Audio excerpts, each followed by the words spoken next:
Hey guys, welcome back to my YouTube channel. So हम wedding destination पर आ चुके हैं। तो अभी डेकोरेशन हो चुकी है, थोड़ी थोड़ी रह रही है, दिखाते हैं आपको आगे। तो अभी हम यहाँ पर नाचने के लिए आए हुए हैं। नाचने के बाद फिर तैयार होंगे, उसके बाद तैयार होंगे, फिर शादी की तैयारी स्टार्ट। मैं रेडी हो चुकी हूँ यहाँ पर, और बड़ी मुश्किल से रेडी हो पाई हूँ मैं। आप देख सकते हैं लुक, सॉरी आधा ही दिखाया, बाकी आपको पूरा।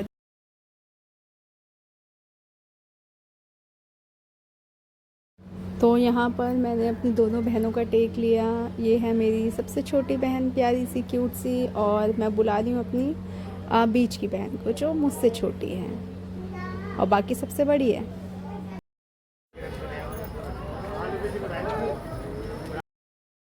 तो यहाँ पर दीदी और जीजू के कुछ रिचुअल्स थे, मतलब हो चुके थे। इसी बीच हमने क्या किया, जीजू के जीव थे हमने चुरा लिए, तो वो थोड़े बेचैन दिखाई दे रहे हैं और वो बुला रहे हैं इधर उधर, सभी को पूछ रहे हैं कि मेरे जूते कहाँ गए। लेकिन यहाँ पर मैं तो जूते आराम से चुरा कर ऐसे बैठ गई जैसे मुझे कुछ पता ही नहीं है कि क्या हुआ। आराम से अपनी सेल्फी ले रही हूँ, एंजॉय कर रही हूँ। यार यहाँ पे खड़े हो गए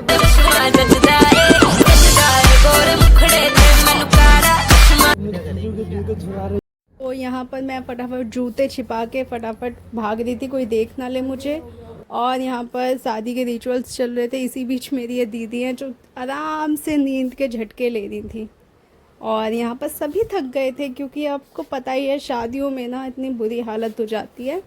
हम तो खैर छोटे कुछ काम नहीं करते, लेकिन जो बड़े लोग हैं वो काम करते हैं काफ़ी और थक जाते हैं। और शादी सच में बहुत टफ काम है। मैं तो सोच रही थी दीदी या जीजू कितना थक गए थे, उन्हें तो फास्ट भी रखना होता है।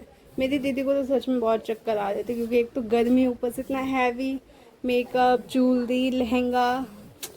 बहुत टफ है ये शादी वादी करना, सच में बहुत ज़्यादा टफ है। हरे हरे परन लागी भावनिया, सिया रघुबर जी के संग।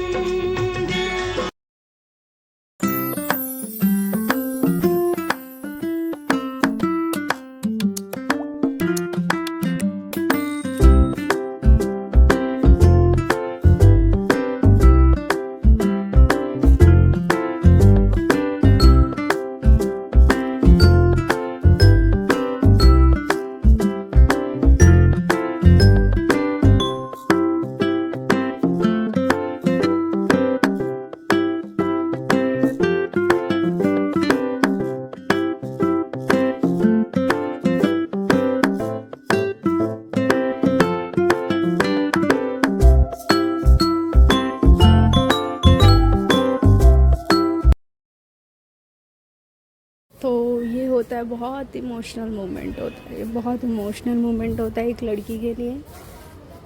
तो अब यहाँ पर टाइम आ गया था दीदी को विदा करने का। दीदी सबसे गले लगकर विदा ले रही थी, जैसे विदाई में एक लड़की लेती है अपने पेरेंट्स से और अपने रिलेटिव्स से।